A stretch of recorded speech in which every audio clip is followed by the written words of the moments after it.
নমস্কার বন্ধুরা, রিতার রান্নাঘরে সবাইকে স্বাগত। আমি রাজদীপ। আজকে রান্না করছি নিরামিষ কুমড়োর তরকারি।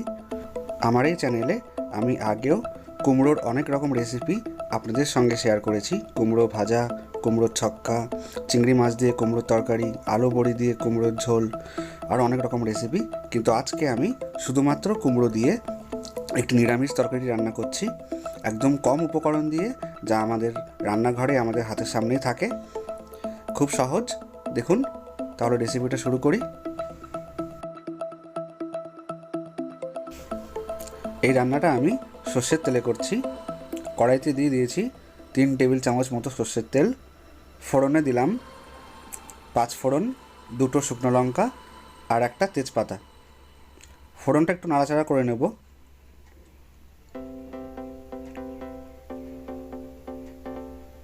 খুব সুন্দর একটা গন্ধ বেরোচ্ছে, ফোড়নটা একটু ভাজা ভাজা হয়ে গেছে। এই সময় আমি দিয়ে দিচ্ছি সামান্য একটু হিং। নিরামিষ রান্নায় হিং দিলে খুব সুন্দর একটা ফ্লেভার আসে। দিয়ে দিচ্ছি আদা বাটা, আর দিয়ে দিচ্ছি কাঁচা লঙ্কা বাটা। এখানে আমি 1 থেকে 1.5 টেবিল চামচ মতো কাঁচা লঙ্কা বাটা নিচ্ছি। নিরামিষ রান্নায় কাঁচা লঙ্কা বাটা দিলে খুব সুন্দর একটা ফ্লেভার আসে, আমার তো খুবই প্রিয়। মশলাটা খুব ভালো করে নাড়াচাড়া করে নেব। বন্ধুরা, আমার রান্নার সমস্ত ইনগ্রেডিয়েন্টস এবং কিছু টিপস ডেসক্রিপশন বক্সে পেয়ে যাবেন। মশলাটা খুব নাড়াচাড়া করতে করতে খুব সুন্দরভাবে কষে গেছে এবং তেল ছেড়ে বেরিয়ে আসছে। এই সময় দিয়ে দিচ্ছি কাসুরি মেথি,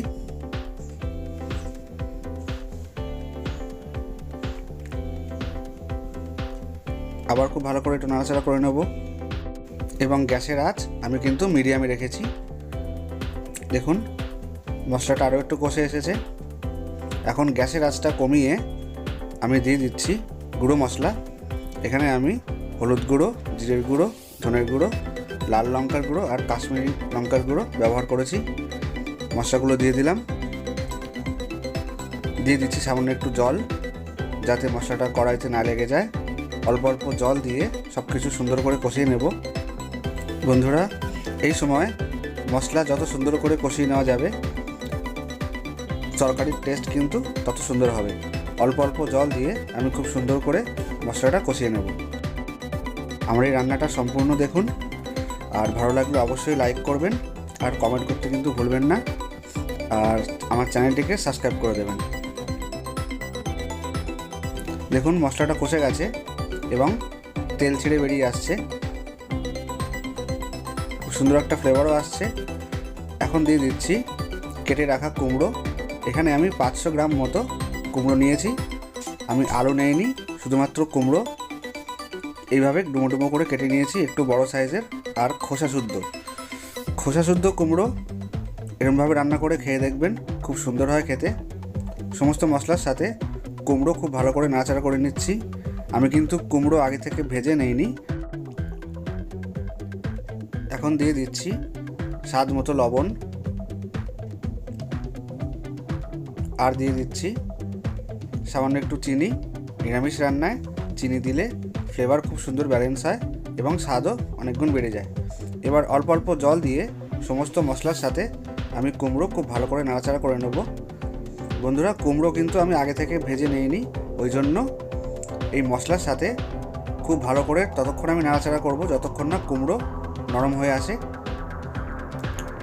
তো মশলার সাথে খুব ভালো করে নাড়াচাড়া করতে করতে দেখুন তেল ছেড়ে বেরিয়ে আসছে এবং কুমড়ো কিন্তু অনেকটা নরম হয়ে এসেছে। খুব সুন্দর গন্ধ, খুব সুন্দর রং, দেখেই লোভনীয় মনে হচ্ছে। 2 থেকে 3 মিনিট আমি এইভাবেই সমস্ত মশলার সাথে কুমড়ো খুব ভালো করে কষিয়ে নেব। বন্ধুরা, রিতার রান্নাঘরকে এখন আপনারা টুইটার, ফেসবুক এবং ইনস্টাগ্রামেও ফলো করতে পারেন। সেখানেও আমার অনেক রকম রেসিপি আপলোড করা থাকে, আপনারা অবশ্যই দেখতে পারবেন, এবং শর্ট রেসিপিও থাকে। সমস্ত মশলার সাথে কুমড়ো খুব সুন্দর করে কষে গেছে, তেল ছেড়ে বেরিয়ে এসছে। এখন দিয়ে দিচ্ছি জল। যেহেতু এটা নিরামিষ কুমড়োর তরকারি, ঝোল থাকবে, ওই জন্য পরিমাণ মতো জল দিলাম।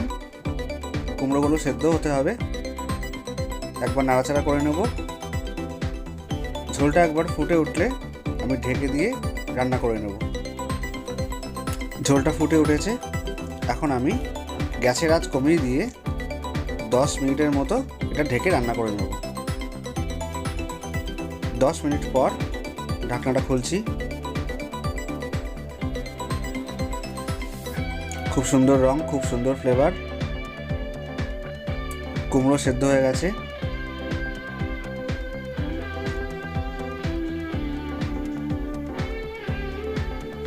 কুমড়ো সেদ্ধ হয়ে গেছে। নিরামিষ কুমড়োর তরকারি তৈরি। শেষ পর্যায়ে এসে দিয়ে দিচ্ছি ধনেপাতা কুচি একটু বেশি পরিমাণে। নিরামিষ রান্নায় ধনেপাতা কুচি ব্যবহার করলে খুব সুন্দর একটা ফ্লেভার আসে। আপনারা না চাইলে ধনেপাতা স্কিপ করতে পারেন, সেক্ষেত্রে আপনারা গরম মশলা আর একটু ঘিও ইউজ করতে পারেন। একবার ফুটিয়ে নেব 1 মিনিটের মতো এবং একবার নাড়াচাড়া করে নিচ্ছি। দেখুন খুব সুন্দর লাগছে। বন্ধুরা, নিরামিষ এই কুমড়োর তরকারি অপূর্ব স্বাদের। ভাত, রুটি, লুচি সব কিছু দিয়ে খুব সুন্দর লাগবে খেতে। আপনারা অবশ্যই বাড়িতে ট্রাই করবেন এবং আমাকে জানাবেন কেমন হয়েছে।